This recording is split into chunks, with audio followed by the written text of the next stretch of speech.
Bien, ok, merci beaucoup, chers collègues, pour ces différentes interventions. À mon tour, comme président du jury, de dire ce que j'en pense. Mais comme tout le monde, je commence par remercier tous mes enfants sur cette table. Je les remercie d'être reconnaissants, parce qu'il faut le dire, tous les enfants ne sont pas reconnaissants. Il y a des enfants qui tuent leur père. Il y a des enfants qui tuent leur mère. Donc, nous, parents, quand on a la chance d'avoir des enfants reconnaissants, il faut savoir que ça aussi, c'est une grâce. C'est une grâce. C'est une grâce pourquoi? Parce que celui qui maudit ses enfants a déjà fait le choix de mourir pauvre. Oui, parce que la reproduction sociale, ça va de père en fils, de parent en fils. Donc celui qui fait mal son travail de parent a déjà choisi de mourir pauvre. Parce que autant il y a des enfants qui tuent leur père, autant il y a des pères qui tuent leurs enfants. Et il y a plusieurs façons de tuer. Il y a des maîtres qui ne veulent jamais voir personne d'autre émerger. Or, nous sommes de passage. Et nous devons assurer notre relève. Donc le discours que j'ai toujours tenu, et Dieu merci, l'État et la vie me placent à des positions de décision. Et les gens savent comment je décide pour que l'équité et la justice règnent. Donc merci, chers enfants, continuons comme ça. Faites aux autres ce que j'ai fait pour vous, pour que la science géographique notamment évolue. Aux étudiants tchadiens, aux doctorants tchadiens et ceux qui sont en train de soutenir maintenant, je vous dis que vous êtes chanceux parce qu'il y a peu, on ne faisait pas le doctorat au Tchad. Lorsqu'un Tchadien voulait faire le doctorat, il était obligé de s'expatrier. Vous devez remercier Dieu. Vous devez remercier l'État tchadien pour les efforts consentis. Je suis de ceux qui avaient participé activement, en prenant même des risques discursifs. Moi, j'ai fait des discours devant le gouvernement tchadien pour souhaiter que ce qui se fait aujourd'hui là arrive. Et c'était des gros risques. Je me souviens, c'était des gros risques. Donc si on a pu nous écouter, vraiment, il faut remercier Dieu. Je pense que nous sommes à la troisième vague de soutenance. Ce sont des efforts énormes qu'il faut savoir capitaliser. Et l'État continue, parce que pour faire venir toutes ces têtes de partout de l'Afrique et d'ailleurs, ça coûte cher à l'État. Donc nous devons être reconnaissants. C'est pour ça que je remercie donc les autorités tchadiennes, les autorités de l'université de N'Djamena pour les efforts qui ont été consentis pour qu'on arrive à ça. Vous me pardonnerez, je fais partie des autorités de la gouvernance universitaire, au-delà d'être simple enseignant. Donc je ne peux pas ignorer les efforts que l'État fait pour que ce genre de messe se tienne. Ceci dit, je viens maintenant à la thèse de notre impétrant. J'ai noté beaucoup d'efforts, vous avez fait beaucoup d'efforts pour le temps mis, c'est louable. Vous avez fait preuve de beaucoup de flexibilité, de beaucoup d'ouverture, de beaucoup de porosité intellectuelle, c'est-à-dire votre capacité à intégrer les observations que les uns et les autres ont eu à vous faire. La preuve, c'est que la première mouture que vous avez donnée, semble-t-il, est à quelques années-lumière de la dernière sur laquelle nous travaillons aujourd'hui. Ça, c'est à mettre à votre actif. Et c'est très bien. Maintenant, pour évoluer, je trouve que vous n'avez pas suffisamment spatialisé votre étude. Notez ça. Notez. Notez qu'il n'y a pas suffisamment de cartes. La géographie, c'est l'espace. Et l'instrument qui matérialise mieux l'espace, c'est la carte. Donc, vous ne pouvez pas faire une étude de géographie où on voit une carte par là et peut-être une autre dans. Bon, la carte de localisation, ça va de soi. Localisation de votre département de l'Agnan. Mais ce n'est pas suffisant. Il faut suffisamment spatialiser votre étude à l'intérieur du département de l'Agnan. Ça, on n'a pas vu.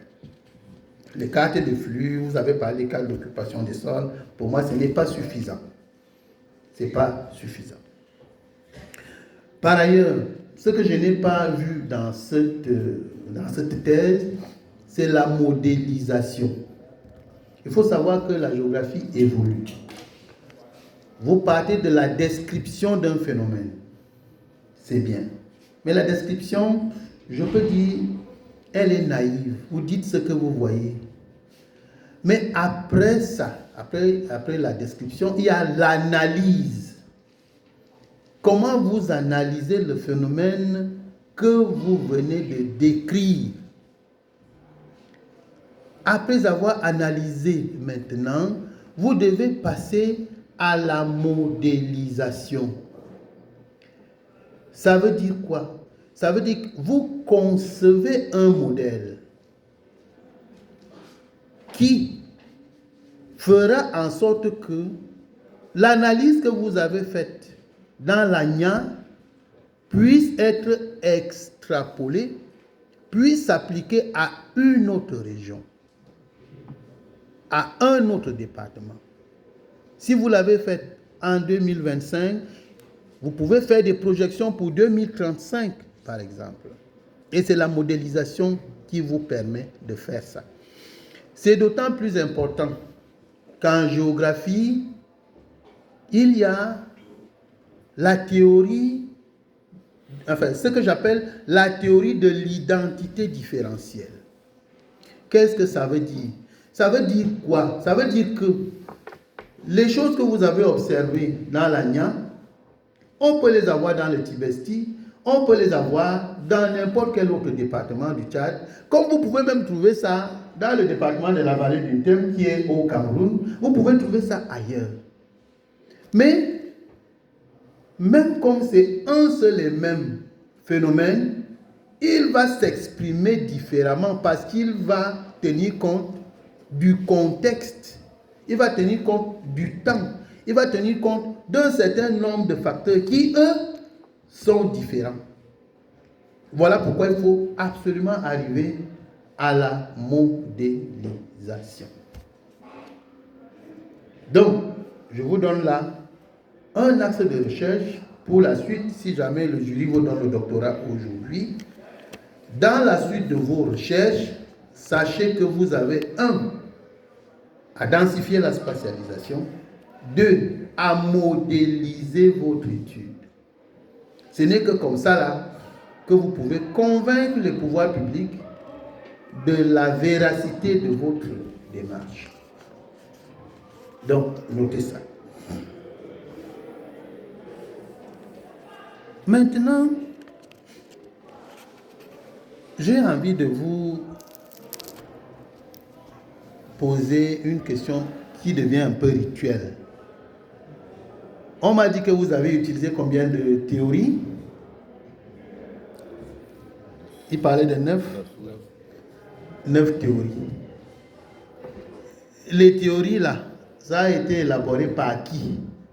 Qui sont les auteurs de ces théories? Là, j'attends une réponse. Les théories que vous avez élaborées là, que vous avez utilisées pour votre thèse, qui a élaboré ça? C'est les chercheurs. Les chercheurs. Il y a des chercheurs tchadiens dedans. Hein? Il y a des chercheurs camerounais dedans. Il y a des chercheurs gabonais dedans. Il y a des chercheurs malgaches dedans. Je veux savoir, donnez-moi les noms des auteurs. La plupart des théories émanent La plupart ou bien toutes. Toutes les théories que vous avez citées là.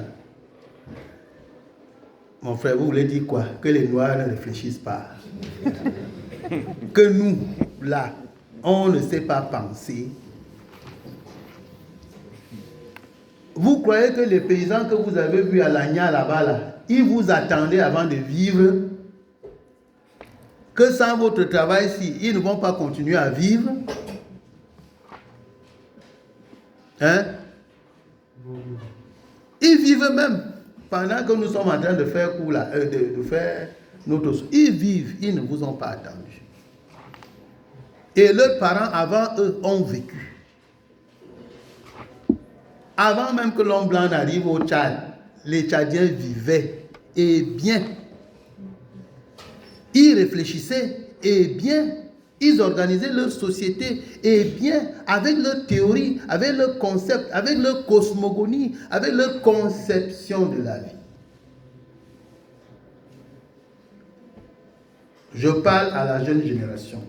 Évitez de tomber dans le piège de nos maîtres où nous-mêmes, nous nous sommes engouffrés après eux.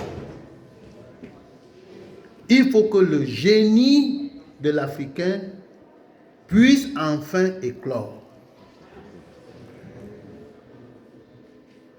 Le problème avec les concepts et les théories, c'est que ils ont, ces concepts et théories,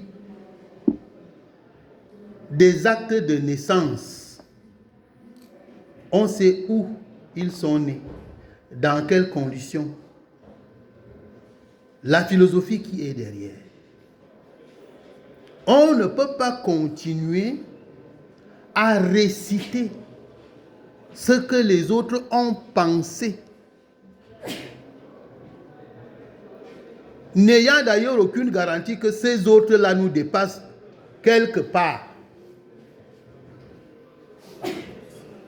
Vous risquez de voir que parmi les 9 théories que vous avez prises comme étant des sommités, il y en a qui émanent des mémoires de Master 2, que vous avez déjà, vous. Hein, Robert? On était là-bas. On a vaincu là-bas. Oui. N'est-ce pas? Oui. Qu'est-ce qui se passe pour que l'Africain traverse toujours la tortue pour aller chasser l'éléphant? En tout cas, ce qu'il croit être l'éléphant. Il faut dépasser ça. Je ne veux plus considérer une thèse d'un Africain comme ça, sans création de concepts, parce que les concepts que vous utilisez dans vos thèses, parfois, proviennent des exposés de L3, licence 3. Moi, je vous trouve que vous êtes un très grand intellectuel. Produit une thèse de doctorat. Mais pour que cela soit, il faut que, à partir de votre thèse, on retienne quelque chose qui peut être utilisé au Gabon, au Sénégal, en Côte d'Ivoire, en France, aux États-Unis et ailleurs. C'est ce que nous avons appelé la refondation de la géographie. Mais je ne vous en veux pas. Parce que bien souvent, les pires opposants de ça, c'est nous-mêmes. Nous-mêmes qui pensons que nous ne valons rien. Et nous arrivons à convaincre les autres que nous ne valons rien. Hein? Et à combattre ceux qui veulent penser qu'on ne vaut pas rien. Donc, quand vous allez retravailler cette thèse, recommandation, faites-moi des articles où vous sortirez des concepts de vous. Parce que moi, je vous en trouve capable. C'est clair?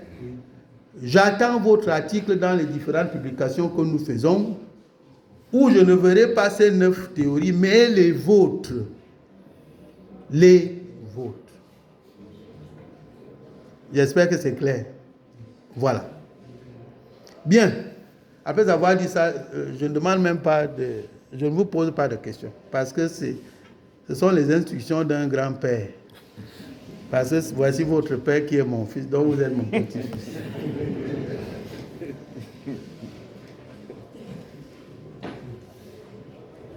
Cultivons l'innovation. N'ayons pas peur. Même si on fait mal, quand un enfant commence à marcher, à supposer que nous commencions à marcher, s'il tombe, est-ce qu'on le blâme? On le relève, on lui dit, on marche comme ça. Mais c'est quand quelqu'un de 60 ans tombe que c'est bizarre. Enfin, encore qu'au-delà, là, on commence aussi à comprendre parce qu'on faiblit.